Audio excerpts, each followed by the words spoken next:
I'd like to acknowledge the traditional custodians of the land that I'm on today, the Wurundjeri people of the Kulin Nation here in Naarm. We are the traditional and only custodians of country across Australia. I acknowledge their continuing connection to the land, waters and skies and communities.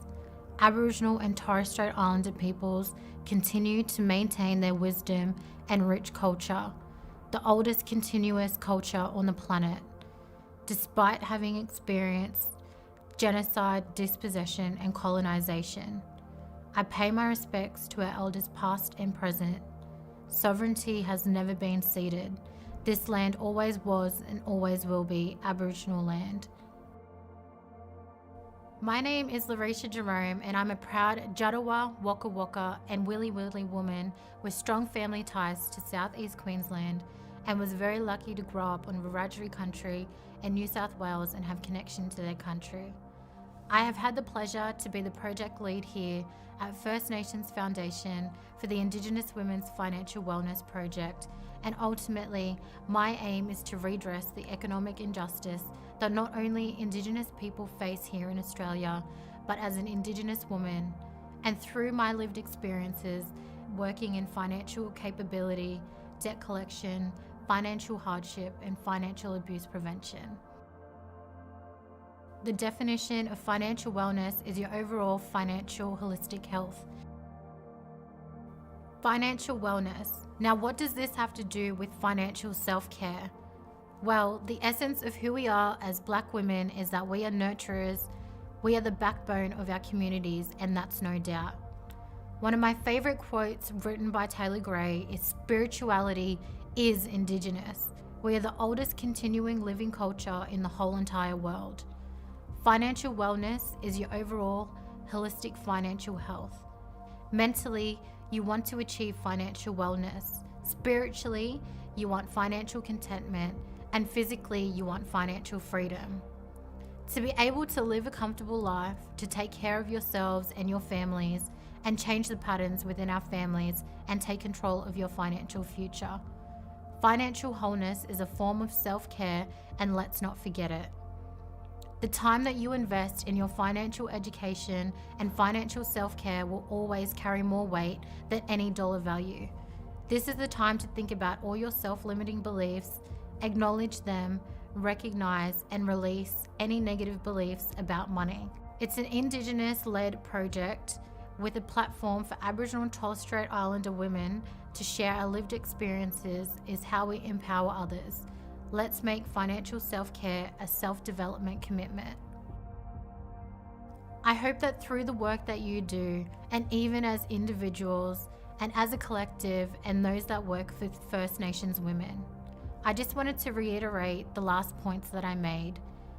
Mentally, you want that mindset that you're abundant, capable, and educated to achieve financial wellness. Spiritually, you want to be at ease, comfortable, and not worrying about the money shame, the sick feeling in your stomach on whether or not your bills are paid. Your family is okay and you want to have overall financial contentment. Physically, you want financial freedom. You know, the freedom to be able to provide, share, and have enough to support yourself and those closest to you.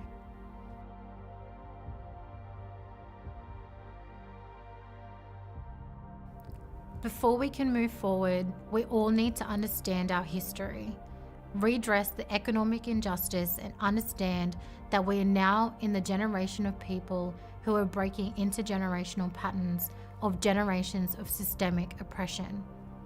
To support our women, we must create a trauma-informed practice to achieve overall financial security and economic empowerment.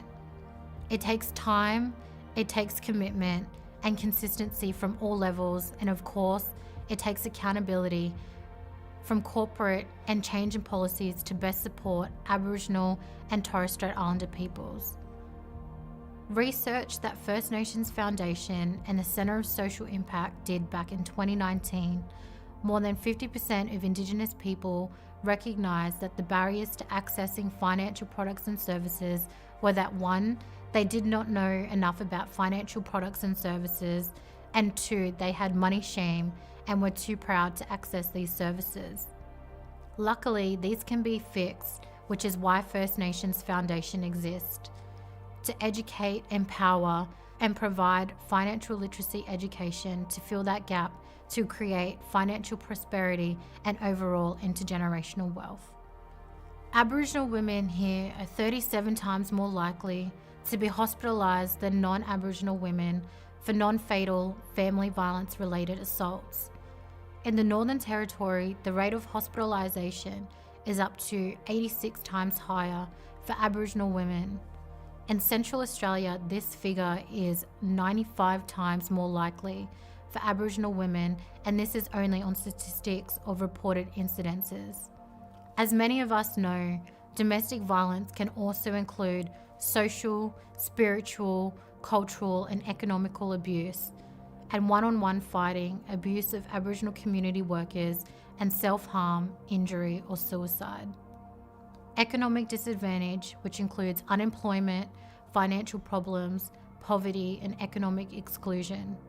Living in a geographic location with poor access to services can lead to frustration and then violence projected from deep trauma.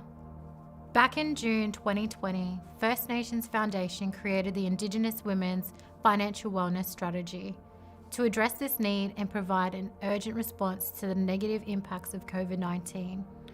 Funded by the federal government through the Office for Women, this project has allowed First Nations Foundation to offer free online training for Aboriginal and Torres Strait Islander women nationwide.